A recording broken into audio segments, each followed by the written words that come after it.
She was 23 when Theo Marsh filed the paperwork. She was 23 when he changed the locks on their shared apartment while she was 300 miles away, conducting a site acoustic survey for a new concert hall. She found her things on the doorstep when she returned. Not all of her things. He had been precise. He had been methodical. Her 3 anvil cases, the heavy-duty polyethylene shells scuffed from travel, sat in a neat row. Inside were her reference microphones, her binaural recording head, her laptop, her audio interfaces, her tools, her livelihood. Taped to the top of the largest case was a manila envelope. Inside was not a letter, not a note, not an explanation. It was a legal notice of dissolution and a printout from their joint bank account showing a balance of 0. He took the money, all of it. He took the Danish modern sofa they had picked out together. He took the art prints from the walls, the hand-thrown ceramic mugs, the good set of knives. He took the future they had mapped out on spreadsheets, a future he had designed with columns for income, assets, and projected growth. He had itemized their life and liquidated his share. He left her the tools of her trade because they were hers before they met, and in his transactional calculus, they did not belong on his side of the ledger. He was nothing if not meticulously fair in his own mind. He had accounted for everything he could see, everything he could quantify. He never knew about the dance hall. He had never asked, and she had never told him. He had forgotten a place he never knew existed. Wren had grown up understanding sound the way some children grow up understanding silence. For her, silence was never an absence. It was a canvas. It was the held breath in a room before the music started, the specific hush of a forest insulated by snow, the low-frequency hum of a city at 3 a.m. This understanding was a legacy, passed down not through a will, but through blood and memory, a gift from her grandmother, May Adeyemi. May was a woman who understood that the soul of a place was carried in its echoes, in the way laughter clung to wooden rafters, or a mournful chord could stain the air for years. Wren's own path into acoustic engineering felt less like a choice and more like a continuation, a translation of her grandmother's Creole intuition and Nigerian sensibility into the modern language of sine waves, reverberation times, and modal analysis. She could measure the spirit of a room. She could give it a number, a graph, a tangible reality that others could comprehend. It was a kind of magic, but it was also a science, and she was fluent in both.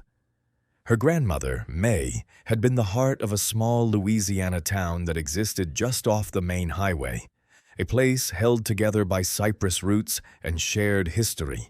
May was a force of nature disguised as a quiet woman who ran a dance hall. She wasn't just the owner of the Cypress Knee, she was its curator, its soul. The hall had come to her through a story of its own. It was built in the 40s by a man who lost his fortune and his nerve, and May's father, a carpenter with a love for music, bought it for a song and a promise to keep the music alive. When he passed, May, already a young widow with a child, Wren's father, took it over. She did not just manage it, she inhabited it. She had a particular quality of listening that made musicians play their best sets for her, made lonely people feel seen, made couples fall in love on her sprung cypress dance floor. She faced down hurricanes and recessions, the slow bleed of young people to bigger cities, and the changing tastes of the times. Through it all, the Cypress Knee remained. It was more than a business, it was a sanctuary. A living archive of joy and sorrow expressed in rhythm and blues, in zydeco shuffles, in soaring gospel harmonies. May believed a community needed a place to gather its sound, to let it rise up and become something more than the sum of its parts. She ran the hall not for profit, though it provided a modest living, but as an act of devotion to that belief. She saved what she could, not in a bank that could fail, but in the solid, tangible forms of cash and gold, tucked away inside the very heart of the music, a monument to her resilience. Wren remembered visiting as a child the long summers spent in the humid, buzzing air of Louisiana. May would let her sit on the stage during sound checks, her small hands feeling the vibration of the kick drum through the floorboards. Her grandmother taught her to listen, not just with her ears, but with her whole body. "Feel that, chérie," May would say, her voice a low, warm hum. "That's the truth of the room. Every room has its own truth. You just have to be quiet enough to hear it." Wren learned about standing waves by watching dust motes dance in the sunbeams that cut through the smoky air, noticing how they vibrated more intensely in certain spots. She learned about diffusion by running her hands over the curved wooden panels May's father had installed along the walls, designed by instinct to scatter the sound and make it feel alive, surrounding you like a warm embrace. May would tap a wall and say, "This one's a gossip, this one likes to talk back." Years later in a university lecture hall, a professor would call it specular reflection. But Wren would always hear her grandmother's voice, turning physics into folklore. She learned the mathematics, the complex equations that governed the behavior of sound, but her foundation was always May's intuitive wisdom. Her grandmother had given her the poetry, the world had given her the grammar to explain it. She met Theo in her final year of university. He was a financial analyst even then, before he had the official title. He was a man who moved through the world with a quiet, confident precision that she, a person who lived in the often chaotic world of frequencies and amplitudes, found compelling. He was attentive in the specific way that lonely people find irresistible. He learned the vocabulary of her world, speaking of acoustic impedance and signal-to-noise ratio, with a fluency that made her feel seen. He organized her scattered life, created budgets, planned their weekends with the same methodical care he applied to a stock portfolio. For a time, it felt like stability. It felt like he was the solid ground beneath her feet. But his interest was in the language, not the meaning. He saw her work as a series of problems to be solved, of efficiencies to be maximized. He loved the idea of her, this brilliant, slightly ethereal woman who could tame sound, but he had no patience for the sound itself. He preferred the clean, compressed data of a studio recording to the messy, unpredictable energy of a live performance. The marriage had been a quiet courthouse affair, followed by a move to the city, to the clean, white apartment with its minimalist aesthetic. Their life became a reflection of his worldview, orderly, predictable, and scrubbed clean of any unnecessary sentiment.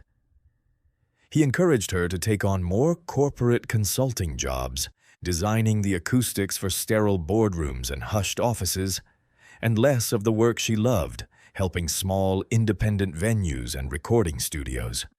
The money was better, he argued. The work was more prestigious. His logic was always impeccable, his spreadsheets always balanced. He measured their success in numbers, in assets acquired, in the upward trajectory of their joint account. Wren's own contributions, her growing reputation, her unique skill set were entered into this grand equation, another variable to be managed. He was proud of her, but it was the pride of an investor watching a promising stock perform well. He never seemed to understand that for her, the work was not about the numbers. It was about the feeling. It was about creating a space where a single voice could fill a room and touch 100 hearts at once. It was about May. She had tried to tell him about the cypress knee once. It was shortly after May's funeral, a quiet, somber affair, that Theo had attended with a polite, detached sympathy. Back in their apartment, surrounded by the cool grays and whites of their curated life, Wren had spoken of her grandmother's legacy, the dance hall sitting empty and sealed on the edge of town, a place that held the sound of her entire family history. She spoke of its cypress floors, worn smooth by 1,000 dancing feet, of the small stage that had hosted local legends, of the feeling of the place, a feeling of deep, resonant history. Theo had listened patiently, his head tilted in that way he had when he was processing data. When she finished, he had nodded slowly. "It's a beautiful story, Ren," he had said. "A real piece of family history." Then he had pivoted, his tone shifting from sentimental to practical. "But as an asset, it's a liability. A live music venue in this economy, with streaming services dominating the market, the overhead, the insurance, the property taxes, it's the worst possible investment you could make. You should sell it. Sell the land. That's where the real value is." He had said it with such calm, unassailable certainty. He wasn't being cruel. He was being logical. He was trying to protect her, to guide her toward a more sensible, profitable future. In that moment, Ren had understood something fundamental about him, about them. He could only see the land, the timber, the square footage. He could not see the hall. He could not hear the music trapped in its walls. And so she had closed that part of herself off to him. The cypress knee became her secret, a silent inheritance he could never understand and therefore never touch. She let him believe she was following the lawyer's advice to sell, and he, satisfied with the sensible decision, never asked about it again. The bus ride south was a long, humming meditation. Ren sat with her forehead pressed against the cool glass, watching the manicured suburbs of the city bleed into the tangled, unruly green of the countryside. She had $212 in her pocket, the emergency cash she kept in her field bag. She had her equipment. She had a deed in her name and a key waiting for her.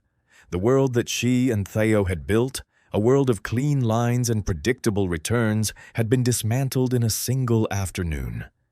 She felt strangely light. The grief was there, a low, persistent hum beneath the surface, but it was overshadowed by a different feeling, a sense of forward motion that was entirely her own. For 2 years, she had been a variable in Theo's equation. Now she was the equation itself. The bus ate up the miles, each one taking her further from the life that had been erased and closer to the one that was waiting, silent and patient, for her to arrive. She was not running away. She was running toward the only thing he hadn't been able to account for. The law office of Mr. Boudreau was a small, clapboard building just off the town square, smelling of old paper, pipe tobacco, and chicory coffee. He was a man whose age was impossible to pinpoint, with kind, crinkled eyes and a handshake as solid as an old oak. He had been May's lawyer, and her father's before that. He looked at Ren over the top of his spectacles, a flicker of recognition in his eyes. "You have your grandmother's way about you," he said, his voice a slow, comforting drawl. "Quiet, but you can see everything." He didn't ask about her husband or her life in the city. The town was small, but its understanding of trouble was large. He simply slid a thick envelope across his desk.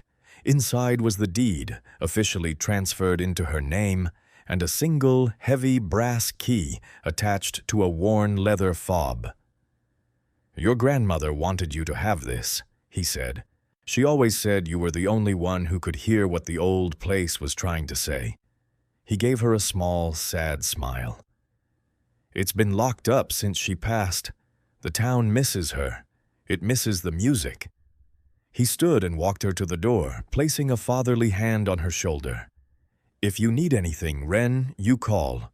People around here remember the Adayemis." She walked the half-mile to the edge of town, her equipment cases rolling behind her on the uneven sidewalk. And then she saw it. The cypress knee stood back from the road, partially hidden by a wild tangle of jasmine and a massive live oak draped in Spanish moss. The paint was peeling. The color faded to a pale, ghostly blue.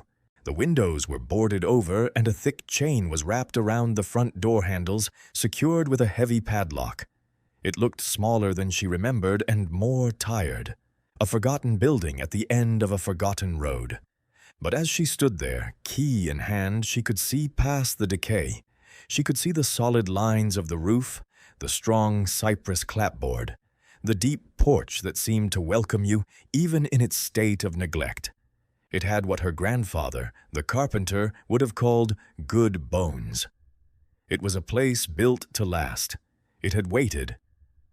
She unlocked the padlock, the metal groaning in protest, and unwound the heavy chain. She slid the big brass key into the lock on the door. It turned with a satisfying, deep-throated clunk. The door swung inward on complaining hinges, opening into a wall of thick, still darkness. It smelled of dust, of time, of dry rot and sleeping wood, and the faint, ghostly scent of stale beer and old perfume. It smelled like a memory. Wren stepped inside, pulling the door closed behind her. For a long moment, she stood in the absolute darkness, letting her eyes adjust, letting the profound silence of the place settle over her. It was not an empty silence. It was a full silence, thick with the ghosts of every song ever played there, every laugh, every shouted conversation, every shuffling dance step. She could feel the weight of it. Using the flashlight on her phone, she began to explore. The beam cut a path through the gloom, illuminating dust-covered tables and chairs stacked in precarious towers. Booths with cracked red vinyl upholstery lined the walls. A long wooden bar stood at the far end, its surface filmed with grime, a row of overturned glasses still sitting on a shelf behind it. And at the other end, the stage. It was low and wide, a dark, empty square waiting for light and sound. She walked toward it, her footsteps echoing unnaturally in the vast, quiet space. This was the heart of the building, the reason for its existence. She climbed the 3 short steps onto the stage, the wood groaning under her weight. The air here felt different, charged with a latent energy. Her flashlight beam swept across the back wall of the stage and found what she was looking for, half hidden behind a stack of old speaker cabinets. The jukebox was a magnificent relic, a 1940s Wurlitzer, its colorful plastic tubes and chrome details obscured by a thick shroud of dust. It was the original one, the one May had always refused to replace, even after it stopped working. She said it was the building's good luck charm. Wren remembered May telling her a story once about how the jukebox had a secret. She ran her hand over its curved top, then knelt to examine the back. There was a large vented panel held in place by 4 simple screws. She didn't have a screwdriver, but the edge of the heavy brass key worked just as well. The screws were stiff with rust and time, but one by one they gave way. She lifted the panel off and set it aside. Inside, amidst the dusty tubes and tangled wires of the machine's inner workings, was a space. And in that space sat a small gray metal box, the kind people used for petty cash, secured with a simple lock. She jiggled it, and it rattled with a heavy, muffled sound. The lock was no match for the focused application of a tire iron she found in a back closet. With a sharp crack, the lid popped open. Wren shone her light inside. It was filled to the brim with stacks of old bills, held together with brittle rubber bands. 50s and 20s and hundreds, money that smelled of time and her grandmother's cedar chest. Beneath the cash, she saw the glint of gold.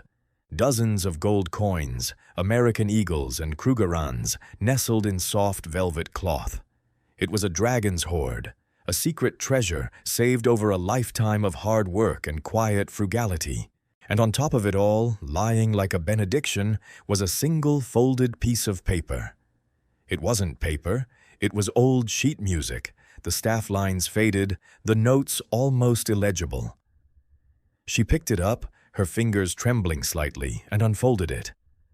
Her grandmother's handwriting, a strong, elegant cursive, filled the empty spaces between the musical notations. It was not a long letter. It was May, distilled to her essence. Practical, loving, and wise. "My Wren," it began.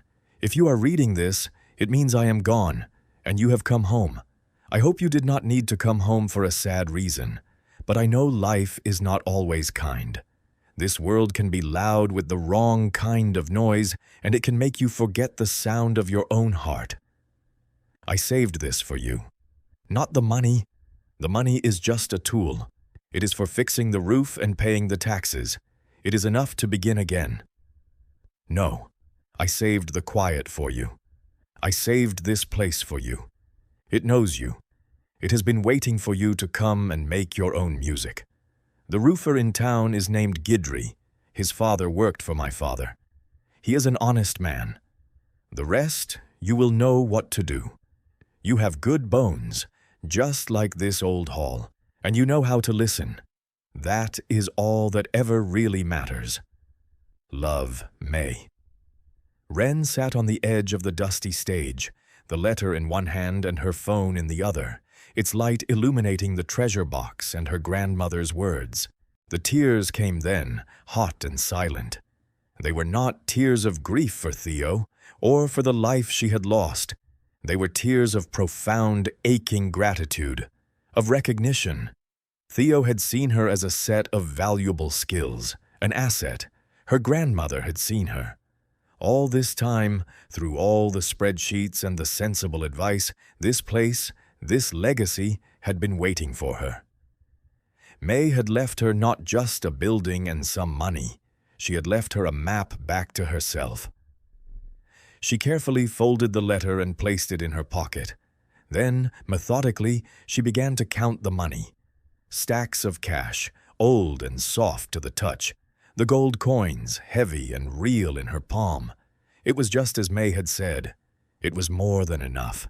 It was enough to begin again. The first call she made was to Gidry Roofing. A man with a voice like gravel and warm honey answered the phone. When she introduced herself as May Adeyemi's granddaughter, the voice softened. "Lord, I was sorry to hear about your grandmother," he said. "She was a fine woman, the finest." He agreed to come by the next day. He arrived in a dusty pickup truck, a tall, wiry man with sun-cured skin and a gentle demeanor. He walked the property with Wren, his expert eye scanning the roofline, the gutters, the flashings. He pointed out the water damage in the back corner, the shingles curled by years of sun, the slow rot in the eaves. He did not try to sell her anything she didn't need. He spoke of the building with a kind of reverence. "Your granddaddy built this place to last," he said, patting a solid cypress beam on the porch. "Used old-growth wood. You can't even get wood like this anymore." He quoted her a price that was more than fair, and when she agreed without haggling, he nodded, a look of respect in his eyes. "We'll start Monday," he said. "Gotta do right by May." Work began with the sound of hammers on a Monday morning. Mr. Gidry and his crew moved with a quiet efficiency, stripping away the old, damaged shingles, revealing the strong bones of the roof beneath. Wren was there every day, not just watching, but working alongside them. She hauled debris.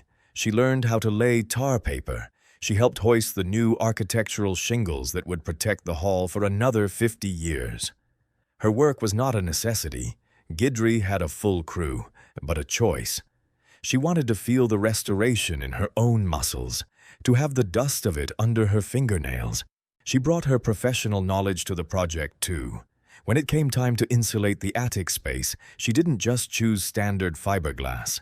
She researched and ordered specialized acoustic insulation, dense mineral wool that would not only provide a thermal barrier, but would also absorb sound, preventing the drumming of heavy rain from echoing through the hall and tightening the building's acoustic envelope. Gidry watched her, intrigued. "You're a natural at this, you," he said one afternoon as she explained the sound transmission class ratings of different materials. Just like May, she didn't know the fancy words for it, but she knew how things ought to be. That quiet validation from a man who had known her grandmother was worth more than any corporate paycheck. The community began to take notice. People would slow their cars as they drove by, seeing the activity, the new roof taking shape. An old man stopped one day, leaning on the fence. "That you, May's grandbaby?" he called out. Good to see some life in the old place." With the roof secured, Wren moved inside. The task was monumental. 2 years of neglect had left a thick layer of dust and grime on every surface. She started methodically, one corner at a time.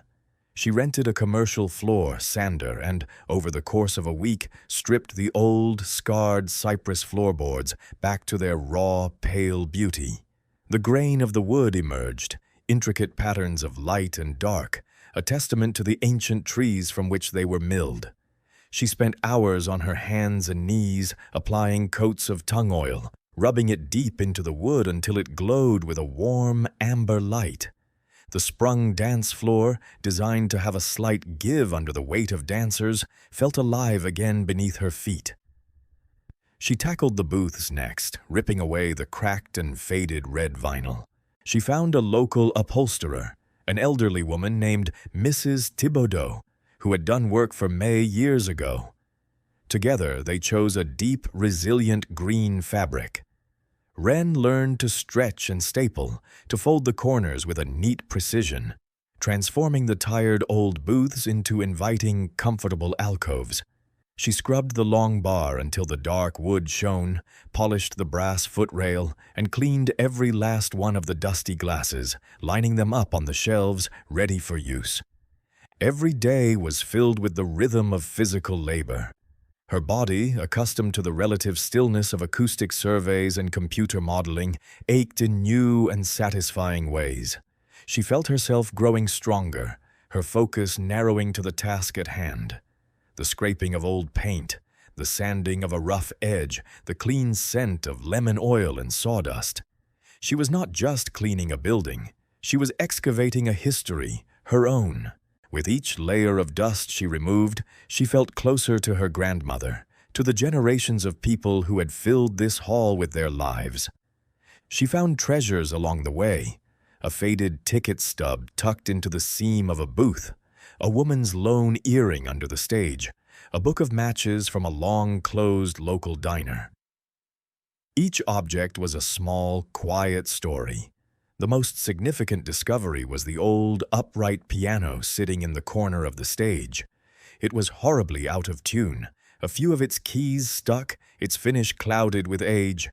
But it was a good instrument, a solid pre-war studio model.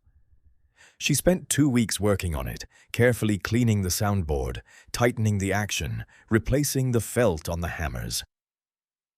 She hired a retired tuner from a nearby town, a blind man with an uncanny ear, to bring it back to life. When he was finished, he played a simple C major chord. The sound that filled the hall was rich, clear, and resonant. It was the building's first note of music in years, and it hung in the air, a promise of things to come. The space was no longer silent. It was listening. As the weeks turned into months, Wren's small savings from her city life dwindled, but May's cash provided. It was a strange and wonderful feeling to pay for lumber and paint and fabric with cash that smelled of another era. She found part-time work, a way to connect her skills to her new life. A small, independent recording studio on the other side of the parish had been struggling with standing wave issues in their live room. The owner, a young musician who had heard about May's granddaughter being back in town, called her on a recommendation from Mr. Guidry.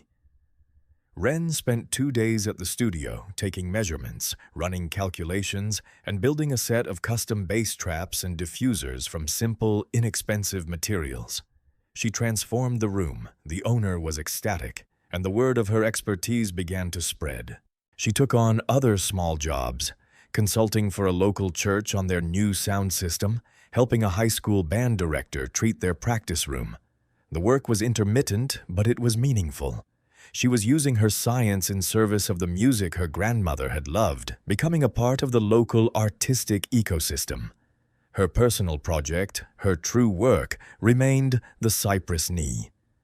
As the restoration neared completion, she started with something small. She put a fresh coat of deep blue paint on the front door and hung a simple, hand-painted sign that just said, "Open mic, Wednesday, 8 p.m." She didn't advertise. She just put out the sign and waited. That first Wednesday, only a handful of people showed up. Mr. Guidry was there with his wife. Mrs. Thibodeau came carrying a plate of cookies, a few curious neighbors. A shy teenager with an acoustic guitar was the first to take the stage. He played a hesitant, heartfelt song, his young voice filling the newly awakened space. When he finished, the small crowd applauded warmly. Then an old man Wren didn't know got up, borrowed the guitar, and played a blues riff as old as the cypress floorboards. More people trickled in, drawn by the lights and the sound spilling out into the warm night air. By the end of the evening, the hall was half full, a low, happy murmur of conversation filling the space between songs. It felt like a beginning. The Wednesday nights became a tradition. The community, which had held its breath for 2 years, began to exhale into the space Wren had recreated. Old musicians who had played for May started showing up, their instrument cases held together with duct tape and hope. They would sit in with the younger players, bridging generations with a shared language of chords and rhythms. A history professor from the local college came, fascinated by the hall as a living piece of cultural heritage. He would sit at the bar, taking notes and sharing stories he'd collected about the venue's past. Artists set up easels in the corners, sketching the musicians, capturing the new life of the room. People brought food to share. The Cypress Knee was no longer just Wren's project, it was the town's. She was the keeper of the space, the quiet center around which this new community was forming. She didn't promote or manage, she simply opened the doors, made sure the sound was right, and let the magic happen. She was her grandmother's granddaughter, listening to the truth of the room and letting it speak. It was a hot, heavy evening in late June, the air thick with the scent of night-blooming jasmine and the distant rumble of heat lightning. The Wednesday night open mic was in full swing. A local Zydeco band was on stage, their infectious rhythm filling the hall, a small crowd of people dancing on the polished floor. Wren was at the piano, playing along softly, filling in the chords, content to be a part of the texture. She saw him the moment he stepped through the door. Theo. He stood just inside the entrance, a silhouette against the deep twilight, looking utterly and completely out of place. He was wearing a pale linen suit, impeccably tailored, and expensive leather loafers with no socks. His city clothes were an armor against the humid, vibrant reality of the place. He looked pale and tired under the warm glow of the hall's vintage lights. His eyes scanned the room, a flicker of disbelief, of profound confusion on his face. He was a man who had walked out of his own spreadsheet and into a world he had no columns for. He saw her at the piano and began to walk toward her, his path weaving through the small, cheerful crowd. The band finished their song to a loud round of applause. In the relative quiet that followed, a murmur of conversation and laughter, Theo reached the stage. Wren did not stop playing. She transitioned into a slow, meandering blues progression in a minor key, her fingers moving surely over the keys. The music was a shield, a space she controlled. "Wren," he said. His voice was quiet, almost lost in the ambient sound of the room. She looked at him, her hands never ceasing their movement. "Theo," she replied, her own voice calm and even. The music continued, a soft, melancholic soundtrack to their impossible reunion. I didn't know," he said, gesturing vaguely at the room, at the people, at the stage. "A friend from my firm has family near here. They mentioned this. I didn't believe it." His expression was one of genuine bewilderment, the look of a man whose meticulous calculations had produced an impossible, unaccountable result. "You never told me it was like this." "You never asked," Wren said, the statement simple, factual, and delivered without accusation. The melody under her fingers shifted, finding a new, more resolute chord. "You told me it was a bad investment." He had the grace to look ashamed. He ran a hand through his perfectly styled hair, a gesture of distraction she remembered well. "I was wrong," he admitted. From a business perspective, I was wrong. I wasn't thorough enough in my assessment. He was still speaking his own language, the language of assessments and perspectives. He couldn't see that he wasn't just wrong about the business. He was wrong about everything. He was wrong about value, about legacy, about her. "It's not a business, Theo," she said softly, her eyes on her hands as they moved over the ivory keys. "It's a dance hall." He looked around again at the warm wood, the happy faces, the easy community that filled the space. He looked back at her, at the quiet confidence she radiated, a self-possession he had never seen in her before. She was no longer a variable in his equation. She was the composer of her own. "Is there," he started, his voice hesitant, "is there anything that can be repaired?" Wren finally stopped playing. The last chord hung in the air, rich and final, before decaying into the warm hum of the room. The silence she left in its place was absolute, more powerful than any music she could have played. She turned on the piano bench to face him fully. She looked at him, not with anger or bitterness, but with a kind of clear, calm pity. He was a man who knew the price of everything and the value of nothing.